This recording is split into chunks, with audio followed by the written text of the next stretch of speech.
Hi everyone, welcome to my channel. Here I am sketching with a marker this elephant with Mendy style mandala on the background of it. And I made this design on paper first to see what it would look like. Got ideas from Instagram. You can see photos of the final results of this design and quick videos as well in my Instagram account, Felix Face and Body Art. And also I am doing a version of paper I'm gonna add color to it, probably watercolors. I'm still working on it. This design two-dimensional on paper on my other channel, which I use exclusively for artwork. It's called Felix Art World here on YouTube.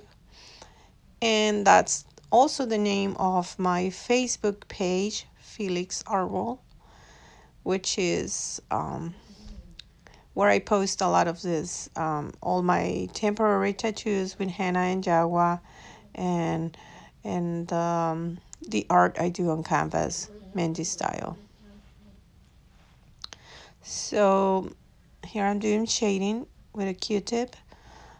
For the beginner, jagua might be a little bit challenging.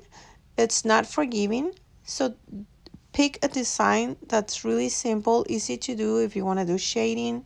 Same thing, something simple, because it's not forgiving. Jagua will show.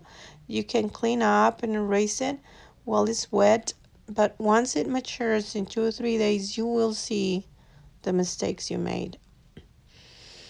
So that's why it's easier. If it's a really complex design, it's best to do sketch it in with a marker, and then go ahead and do your thing with the jagua.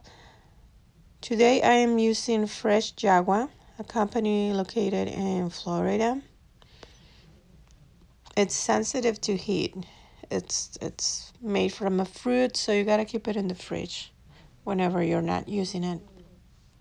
Here's the end result 3 days later. Well, I'm hoping you enjoyed this video. Give it a like and subscribe if you would like to see more. Ciao.